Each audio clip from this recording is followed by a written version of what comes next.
If you treat meat like any other grocery item, it'll cost you.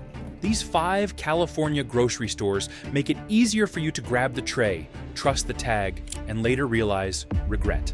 That's not an accident. It's how this category works.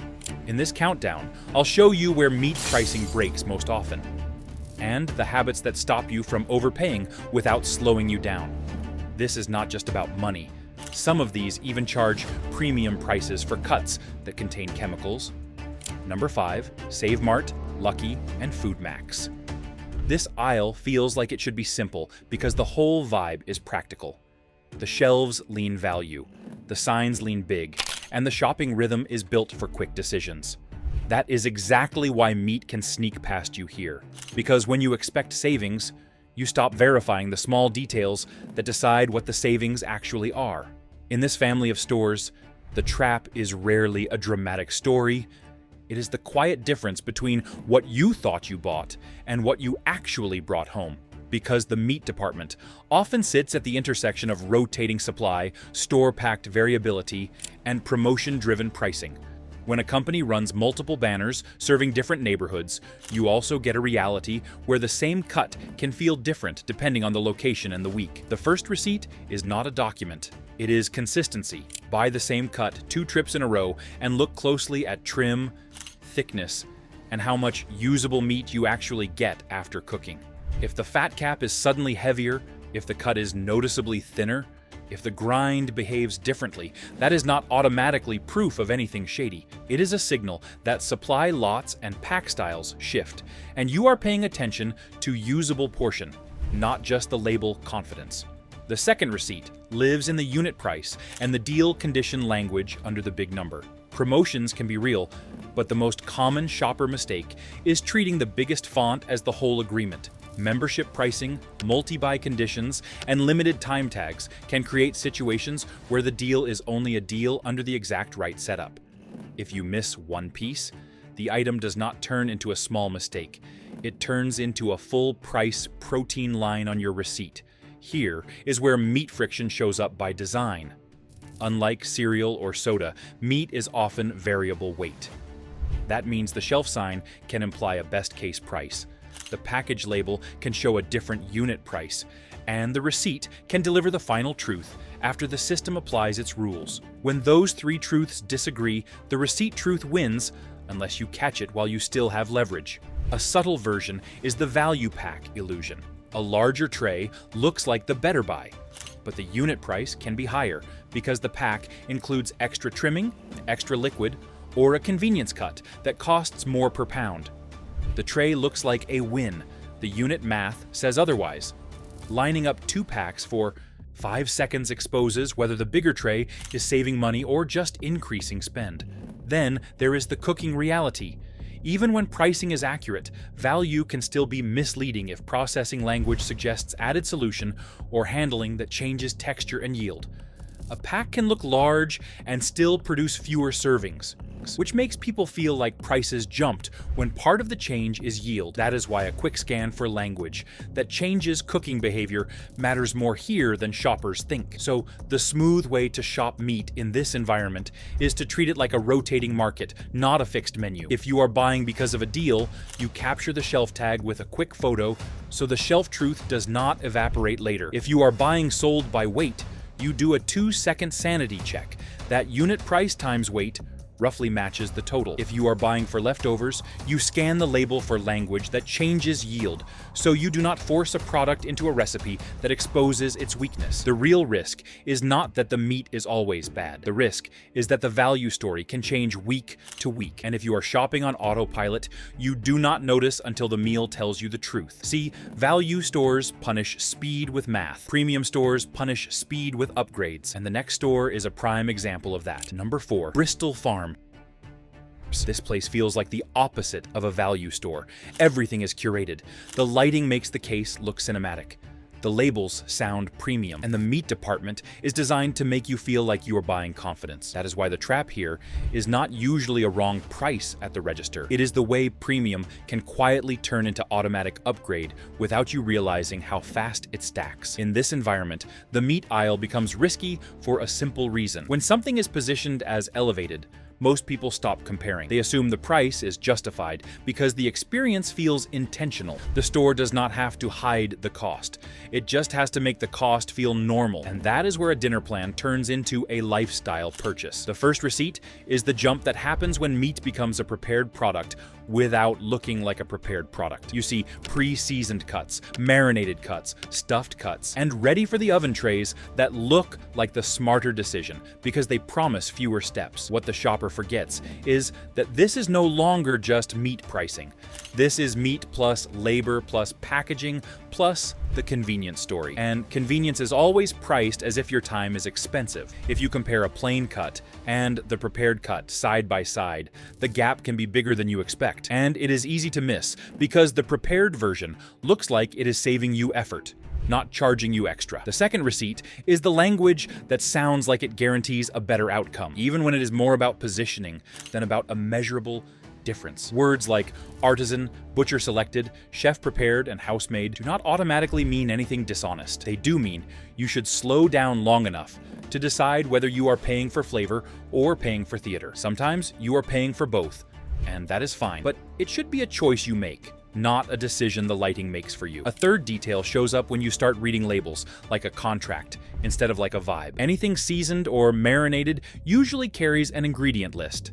And ingredient lists tell you what kind of premium this actually is. A simple list often suggests a flavor you could replicate at home with salt, pepper, garlic, and oil. A long list often suggests a product engineered for consistency, tenderness, and shelf stability. That can cook beautifully, but it can also change how the meat browns, how it retains moisture, and how it tastes, compared to a plain cut you season yourself. The label is not trying to scare you. It is quietly telling you what you bought. Another subtle detail is that this kind of store often gives you more choice, and choice is where budgets get ambushed. You can choose dry-aged, wet-aged, prime, choice, grass-fed, heritage, seasoned, and specialty cuts that do not exist in a typical value chain. The variety is real, but it also makes it easier to spend more than you planned because every option is framed as a small upgrade. One upgrade does not hurt. 3 upgrades turns a simple dinner into a luxury receipt, and you did not even feel like you splurged because each step was framed as a reasonable improvement. Even the packaging can become part of the cost. Smaller portion packs that look elegant can carry higher unit pricing, because portion control is being sold as a premium feature. The tray looks like a reasonable amount for 2 people. The unit price says you are paying extra for it to look tidy, to fit a certain lifestyle, and to remove the friction of leftovers. That can be worth it if you truly want that outcome. It becomes a problem when you thought you were just buying meat for tacos. Here is where meat friction shows up in a more psychological way. Meat is variable weight. So a small change in unit price becomes a big change in total price quickly. If you are not anchoring yourself to price per pound comparisons, the experience can pull you into paying premium across multiple items in one trip. The case is beautiful, and beauty lowers resistance. That is the real mechanism, not deception, just a store that is very good at making premium feel reasonable. So the smoother way to buy meat here is to separate the quality you actually want from the upgrades you are being nudged toward. If you want a premium cut for a special meal, this store can deliver. You decide your target first, the cut, the grade, and the portion size that fits your plan.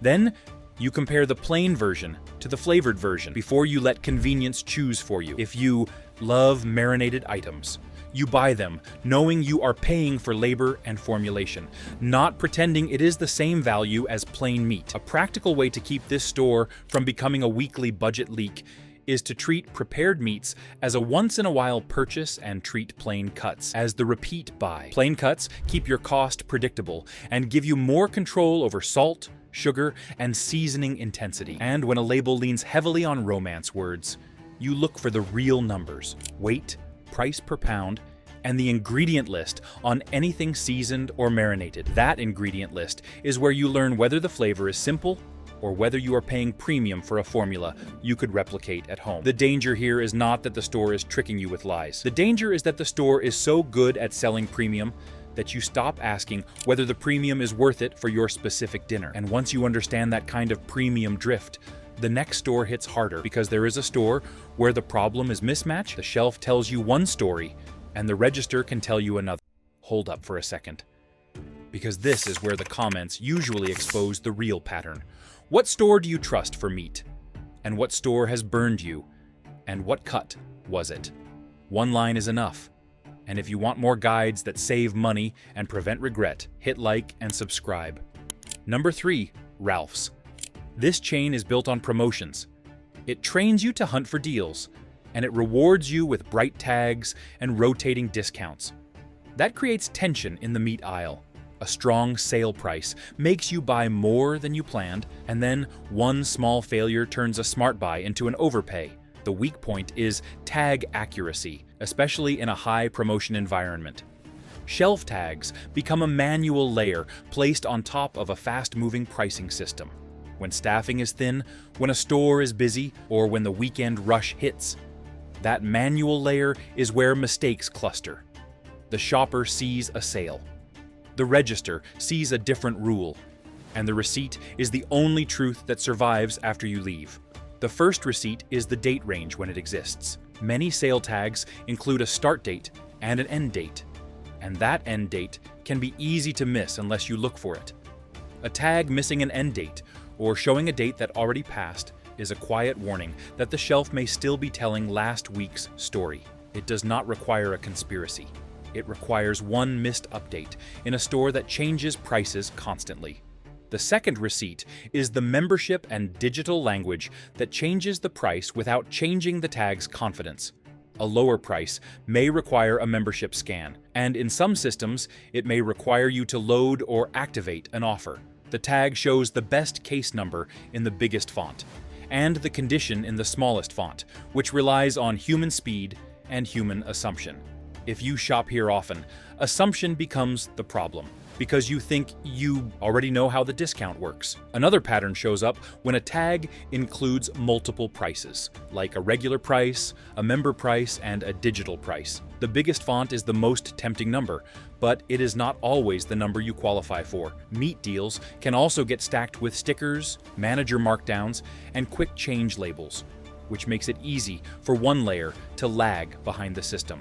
You might be looking at a markdown sticker while the shelf tag still reflects a different deal, and the register follows whichever rule it is configured to prioritize. This becomes especially painful in meat because meat is variable weight. When the price per pound is wrong, the total can swing fast. When a discount fails silently, the total can swing fast. And when you buy 2 or 3 packs because you are planning the week, you multiply the mismatch without realizing it. That is why this aisle becomes the most common category for quiet overpaying, not because someone is always scheming, but because the structure makes small mismatches easy to miss and annoying to correct later. Here is what it looks like in real life. You see a sale on ground beef, you grab 2 packs, and you skip the fine print because you have done this before. At checkout, you are watching the line, not the screen. Later, you realize the discount did not apply. Now, you have already planned dinners around those packs, so returning them feels like more work than the money is worth, which is why the mismatch survives. The system wins because friction makes you surrender, so the fix is proactive and boring, which is why it works. If a meat deal is the reason you bought the item, take a quick photo of the tag while you are still in the aisle. Then glance at the receipt line before you walk away. If it rings higher, you show the photo and ask for the displayed price. Keeping it factual keeps it quick, and quick is what makes people actually do it. There is also a second habit that saves you from the variable weight confusion. When a pack is sold by weight, you do a 2-second sanity check. Unit price times weight should roughly match the total. You do not need a calculator. You need to know whether the total feels close enough to trust. Now, register mismatches are annoying but fixable. What if the issue shows up after cooking, when the price was right but value wasn't? Number 2, Vons. This department feels familiar, which makes the trap subtle. The trays look normal, the stickers look normal, the cuts look normal. Then the pan tells you the story you did not see in the aisle. The sizzle becomes steam, the yield shrinks, and the leftovers you expected do not show up. The risk here is a mix of store-packaged variability and value illusion. When meat is packaged in store, the label is doing more than telling you a price. It is telling you weight, handling, and sometimes processing language that changes texture and cooking yield. Even if the register rings perfectly, the value can still disappoint if you paid meat prices for something that cooks down hard. The first receipt is unit price comparison across several packs. The deal can be psychological, a larger pack at a slightly different unit price that does not actually beat the smaller pack. When you compare price per pound across a few trays, you see whether the promotion is real value or just a bigger package. The second receipt is the processing and handling language most shoppers skip. Words that indicate added solution, enhancement, or a product that has been previously frozen are not there for decoration. They are telling you the product may lose more moisture, cook differently, and deliver fewer satisfying servings than the same cut without those features. None of that is automatically bad. It is simply a different product than the one most people think they are buying. If a label says contains up to 8% solution, that is a polite way of saying part of the weight is added liquid and additives meant to improve shelf life and texture. That can be fine in soups or braises. For a grill or a pan sear, it usually means less browning, more moisture loss, and fewer satisfying servings. California enforcement announcements in the past have described allegations involving underweight or mislabeled store-packaged products, and charging more than the lowest advertised price across related grocery banners, including this one. Those announcements are not proof that every tray in every store is wrong. They do signal that weight and label accuracy have been serious enough to show up in official language, which is why this aisle deserves extra attention. So, you shop this case based on the meal you want, not the sticker you want to believe. If you need a hard sear and predictable leftovers, you choose packs with minimal liquid pooling, and you avoid labels that suggest added solution. If you are making a saucy dish or a braise, those same products can be fine, because moisture loss is less painful when the recipe expects it. A quiet move saves regret. Treat big family size packs as a question until you compare unit price and label language. The pack that looks like a bargain can end up being the one that yields the least. It is a store that disappoints through yield, but last on the least disappoints through inconsistency, where the experience changes depending on the address. Number 1, Stater Brothers Markets. This is the one that splits the comments. One shopper says the meat counter is the best in town. Another shopper says they stopped buying meat here after a couple of disappointing packs. Both stories can be true because department quality can be location-specific and day-specific. In a neighborhood-style chain, the meat department reflects local management, staffing stability, and product turnover. A clean, high-turnover store can deliver excellent value. A slower store can feel unpredictable. The risk is not a single viral story. The risk is swing. And swing is what makes shoppers lose trust. The first receipt is the date pattern across the case. Look at several packs of the same cut and compare packed on and sell by dates. If many packs look older than you expected for a busy store, that suggests slower turnover or weaker rotation. The second receipt is what the department looks and smells like in real time. Excess condensation inside packs, dryness on the surface, and a lingering odor near the case can be signs the department is having an off day. That does not prove anyone is doing anything illegal. It does tell you whether today is a sealed pack day or a fresh cut day. A quiet test is the counter conversation. If the department can answer basic questions clearly, like when a cut was packed or whether something was previously frozen, that usually signals a team that is paying attention. If the answers feel vague or inconsistent, it is a hint to stick with sealed packs that make fewer promises. Local county inspection records across California sometimes flag issues at individual food establishments, including sanitation and equipment observations. Those records are snapshots, not permanent labels. Still, they are reminders that the same chain can feel different when you change addresses, and that meat is the department where those differences show up fastest. So you shop this one with a location mindset. Busy days usually mean faster turnover and fresher product. Slower days are when sealed packs with clear dates reduce surprise. And even when a location earns your trust, you still glance at the label because trust in the meat aisle is something you keep verifying. That's the real issue underneath all of this. Meat isn't priced or promoted like other groceries, which is why small details decide whether a deal actually holds. If you've noticed a meat purchase that looked right on the shelf but disappointed later, what store was it and what cut was it? Drop that in the comments. And if you want more breakdowns that save money and prevent regret, like and subscribe so you don't have to relearn these lessons the hard way.